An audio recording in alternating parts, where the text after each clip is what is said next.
Very good morning, welcome to first edition. నేను ఉదయశ్రీ. ఇక details చూద్దాం. అసెంబ్లీ ఎన్నికల్లో అచ్చొచ్చిన తుక్కుగూడ నుంచే కాంగ్రెస్ లోక్సభ ఎన్నికల శంఖారావాన్ని పూరించింది. గత ప్రభుత్వం వేల మంది ఫోన్లు ట్యాపింగ్ చేయించి బ్లాక్మెయిల్ చేసిందని రాహుల్ గాంధీ ఆరోపించారు. తెలంగాణలో బీజేపీ బి టీంని అడ్రస్ లేకుండా చేశామన్నారు. తెలంగాణను నాశనం చేసిన కేసీఆర్ కు చెర్లపల్లి జైల్లో చిప్పకూడు తినిపిస్తామని సీఎం రేవంత్ రెడ్డి హెచ్చరించారు. గూడలో కాంగ్రెస్ జనజాతర సభ విజయవంతమైంది. నిజంగానే జనజాతరను తలపించిన ఈ సభ కాంగ్రెస్ క్యాడర్లో జోష్ నింపింది. పార్లమెంట్ ఎన్నికల శంఖారావం పూరించింది. తుక్కుగూడ సభలో పార్టీ మేనిఫెస్టోను విడుదల చేశారు రాహుల్ గాంధీ. నిరుద్యోగులకు, మహిళలకు హామీలిచ్చారు. ఫోన్ ట్యాపింగ్, ఎలక్టోరల్ బాండ్స్ వంటి కీలక అంశాలపై ఆయన ప్రసంగించారు. గత ప్రభుత్వం ఫోన్ ట్యాపింగ్ చేసి డేటాను ధ్వంసం చేయాలని ప్రయత్నించిందని రాహుల్ గాంధీ ఆరోపించారు.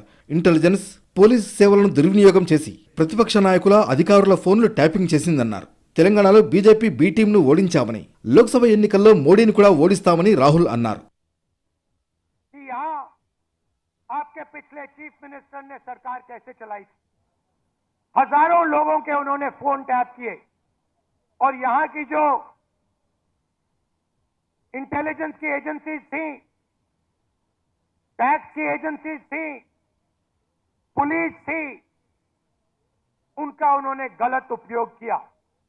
కేసీఆర్ పై సీఎం రేవంత్ రెడ్డి విరుచుకుపడ్డారు.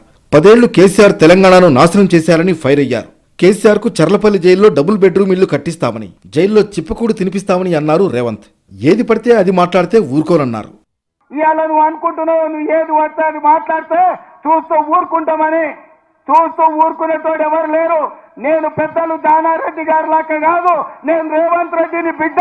అంగిలాగు ఊడదీసి నువ్వు మాట్లాడే లక్కోర్ లవంగ మాటలకు చర్లపల్లి జైల్లో చిప్పకూడు తినిపిస్తా బిడ్డ నువ్వు అనుకుంటున్నావేమో.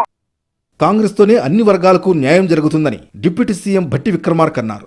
రాష్ట్రంలో ఇందిరమ్మ రాజ్యం ఏర్పడ్డాక విద్యుత్, ఆర్థిక వ్యవస్థలను గాడిలో పెట్టామన్నారు. రాహుల్ గాంధీ దిశానిర్దేశంలో కాంగ్రెస్ ఇచ్చిన హామీల్ని అమలు చేస్తామన్నామని చెప్పారు. మొత్తానికి పార్లమెంట్ ఎన్నికల వేళ తుక్కుగూడ సభ కాంగ్రెస్ శ్రేణుల్లో ఉరిమే ఉత్సాహాన్ని నింపింది. మేనిఫెస్టోలో 23 హామీలు, నేతల ప్రసంగాలు కార్యకర్తల్లో జోష్ పెంచాయి.